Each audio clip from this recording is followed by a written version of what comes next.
can Galway put it up to Dublin? Oh, I think they definitely can put it up to Dublin. I mean, they showed in the league final, albeit a league final, and probably neither side had 100%. They were still right there as the clock ticked into the red number. So I think they absolutely can, and they found this system, where they're playing that defensive stuff and counter-attacking at pace, and it's really working for them. But in terms of the interview stuff, I hate that when guys come out with this, bland, like just kind of totally neutral. Yeah, it's great, and we'll give them all the respect. I think it's great to have a bit of honesty and a bit of bullishness, as you call it, just to say, yeah, I'm not cocky or arrogant here, but I think if we get our ducks in a row, we got a great chance of rattling anybody. And it's nice to see that kind of confidence, and it's nice to see the likes of Kevin Welsh allowing players, that freedom to actually go and be a little bit more honest in interviews. Now, I'm assuming Kevin Welsh allowed him that freedom. Maybe when he got back to training, Kevin Welsh had something else to say to him. But it's nice to hear that from players, and it makes the thing a little bit more real when you hear guys talking like that publicly. Like, we've an awful lot of blandness as well in all these interviews, so it's refreshing. But I suppose we've seen Gaelic Games managers all over the country fearing that this will be held up now in the dressing room up in Mayo as they train. Like, is that a factor at all? I mean, you've been there. Does that make a difference?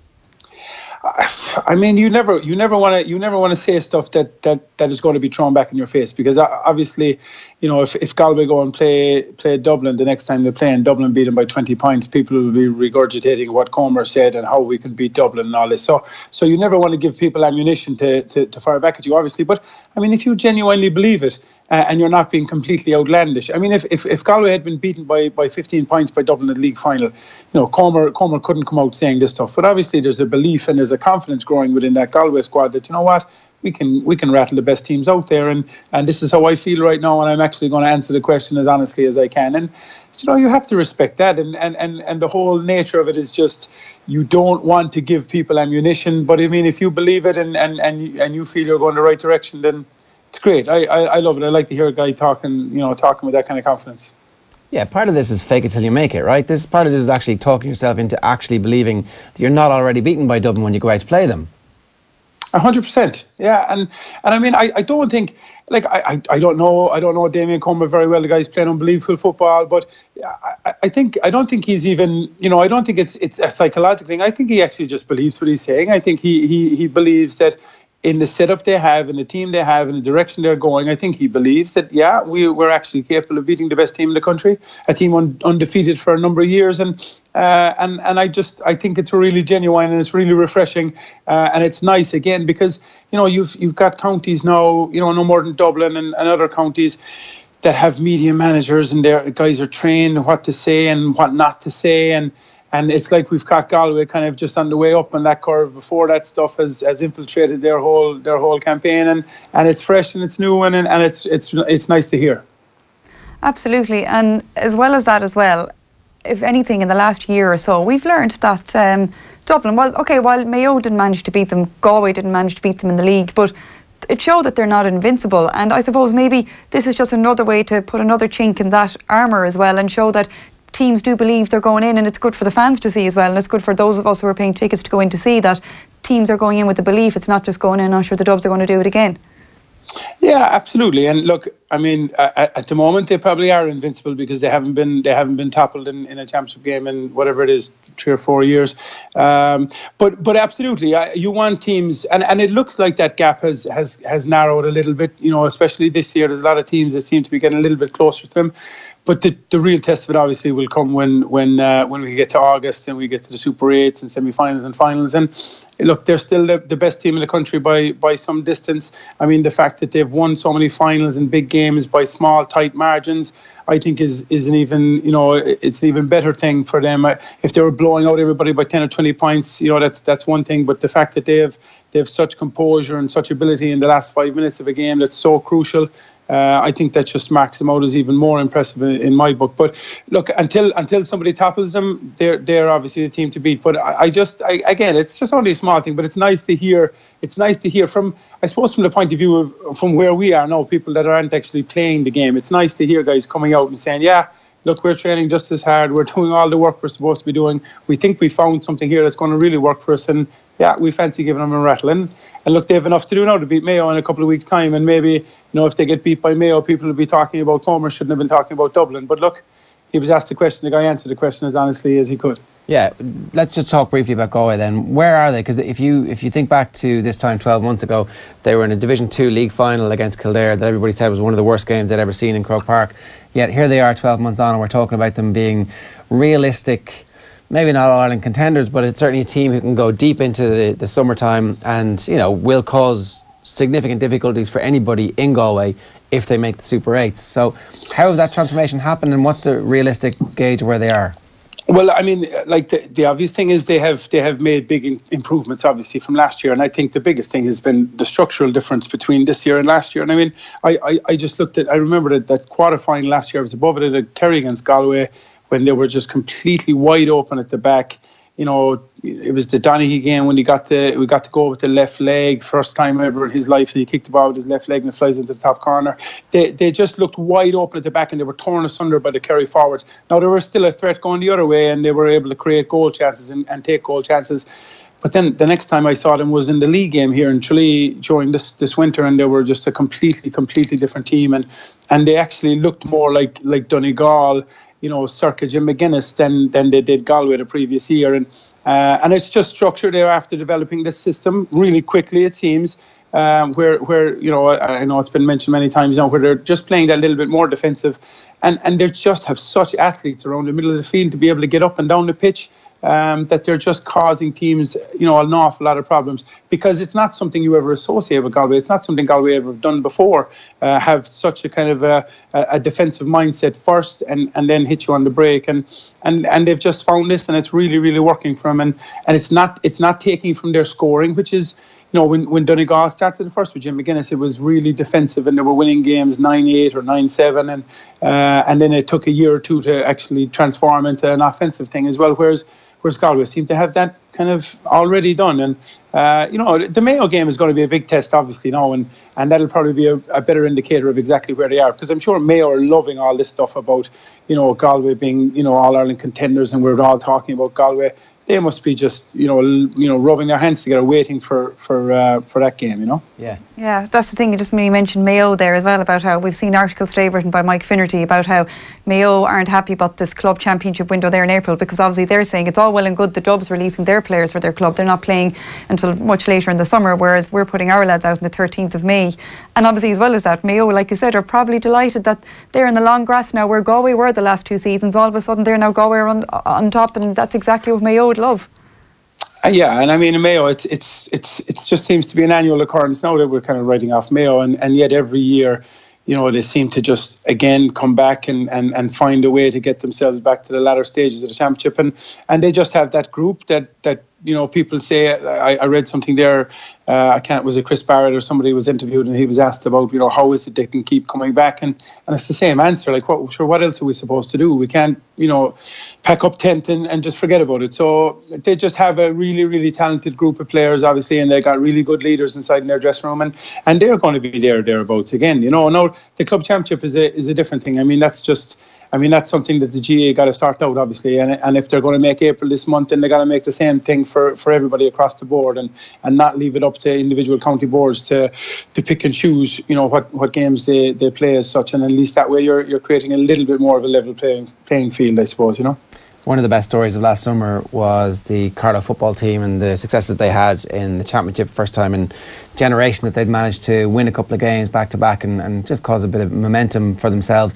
Then they managed to maintain that momentum through the league campaign, getting promotion as well. Now all of a sudden Brendan Murphy, who you legitimately think could play Division 1 football for almost any team in the country, probably any team in the country really, isn't going to be part of the setup because he's heading to the States for the summer. It's a huge setback for them, but it does speak to the difficulties that the smaller / so-called weaker counties have when the summertime rolls round and the carrot gets dangled from these American clubs who have loads of cash. Why the hell wouldn't you go?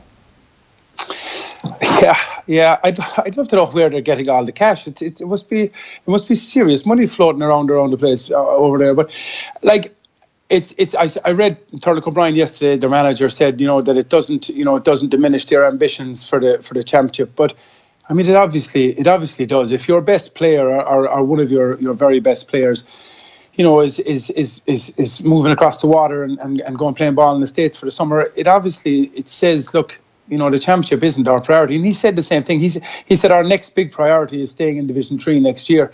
And I mean, like, there's obviously, and we won't get into it now, but there's obviously a much wider problem, for all these counties, that their main competition of the year is their league. It's all about the league for them. It's all about getting promotion, and it's all about now staying in a higher division next year. So effectively, for Brendan Murphy, his goal has been already achieved by with Carlow this year, and that shouldn't be the case. Obviously, I mean, it should be a case that they have an ambition to go and win something, whether that's a provincial title or it's a new structured competition for them that gives them a meaningful game, that they have a chance to win something. But it's a further indictment that the system for the likes of Carlow is not fit for purpose, and their league is their sole ambition in the year. And now, somebody like Brendan Murphy, their best player, is after taking off to the States because, look, I can get whatever amount of money I can get over here, and really I have nothing to play for back here in the championship. And it's just a further kind of a black mark, I think, on the existing championship structures that we have. We heard when we were over in the States last time that 220 grand was the cost of preparing one of the club teams in the New York Senior Championship. Not the average cost, but one club had spent that. And I was like, well, that's a whole heap of cash for, I don't know how many championship games there are, but not that many. Yeah, Jesus, I thought you were going to say they were after throwing him 220k there. That's a crazy amount of money. Yeah, it's like it's very difficult. I mean, you can even go down lower to club players, and how many guys leave Ireland every summer to go over to the States. And I know that's a rite of passage, and guys want to go over and have the crack for the summer and all that. But it's also a cash thing. Like, it's a big cash incentive. Guys are, instead of staying around playing league football with your club here, you can go over to New York or Boston or San Francisco and do the same thing maybe, and get a couple of grand in your pocket. And I'm sure for the higher end guys, the likes of Brendan Murphy, it's the reality of the situation is it's obviously a financial decision as much as anything else. But I still think that if there was a competition structure, where Carlow actually finished their league, and now they have a competition where they actually have a meaningful chance of winning and going playing in Croke Park and maybe getting a little bit more exposure and keeping riding the wave of momentum that they have. Yeah. I think you're more inclined to keep these guys, whereas when you don't, and when Carlow are going into a competition now that they have absolutely no chance in the world of winning, you're saying, well, why am I really staying around for that? I can come back and I can play league football in Division 3 next year, and I can have we can have a good and a chance of maybe staying in the division or maybe go crazy and try and get up to Division 2. But that's their goal, and it's just like I said, that's the problem with the system we have. Yeah, no, for sure. One last thing that we did want to talk to you about was the story that broke yesterday. Declan Bogue had it that it looks like there's only going to be one Ulster Football Championship match televised, that we're going to miss the Tyrone Monaghan game. There's going to be a TV blackout for that. Then today, John Fogarty has a story that looks like there's going to be one Munster Football Championship game, the final, which is going to be live on TV. What do you make of this? I don't like it. I mean, it's obviously, you can go back any couple of years. Last couple of years has always been the Ulster Championship has always provided us with the best entertainment for these kind of earlier round games. I mean, I know everything now is being pushed towards the Super 8s, and those games are obviously going to be really competitive, and everybody's going to want to show all of those games.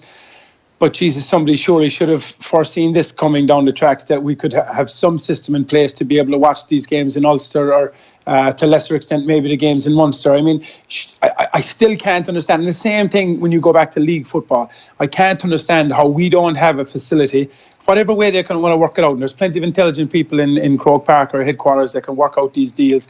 How we don't have a facility where I can watch games in whatever county I want to watch them in, whether that's the county have to show them, put them on themselves or stream them somehow, or deferred coverage or something. But how we can't, in this day and age, that I can't go and watch an Ulster Championship game, on my laptop or on TV or on deferred coverage or something, I just think it makes no sense. And surely we have the facility, even if it's one camera at the ground, that we had one shot of a game. Surely there's some mechanism there that can, if it's not going to be this year, obviously, that we could look at getting that done. it just makes no sense. Like, the Ulster Championship has been the most entertaining and enjoyable championship for the last number of years to watch in these early months of the summer, and we're just not going to have that facility this year, which I just think is going to take hugely from this early stage of the year.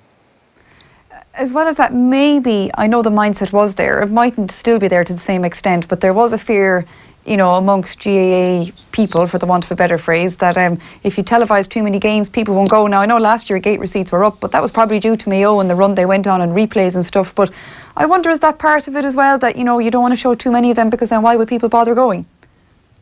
Yeah, but I mean, like, possibly, but I don't think that's the logic behind it. I think it's all down to the specific rights of the number of games that they're showing. And I mean, it was always that the BBC Northern Ireland were showing the games using their cameras, and RTE were piggybacking off their coverage and stuff. And but yet they had to pay the GAA for rights, if I'm not mistaken. And like, I just can't understand though why. You know, if the game is on there, put it on an hour later, defer the coverage, and if you want to go watch the game live, go watch the game live, and if not, at least you have a facility later that evening to be able to go watch the game. I mean, some of the Ulster Championship games, lads, were brilliant, were a great watch, you know. And again, it's making it easier for people to go away. I mean, now you're playing in a competition maybe that you can't win. Now you've no chance of getting your team on TV.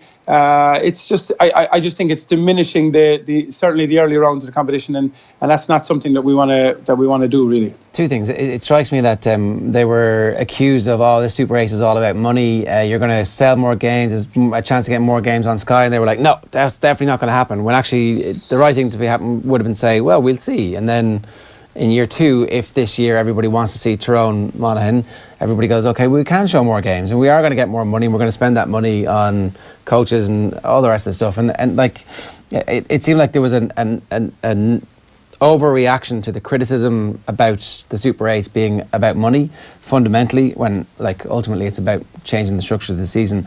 And then the other thing is that it definitely will end up on GAA now. It's been interesting that they've been developing this over the last while with programming, with highlights, with all that kind of stuff, and they've retained their digital rights. So I think you're dead right. I think that there will be these games available for people to watch on their laptop, and I wouldn't be surprised if it was sooner rather than later, even this season as opposed to next season.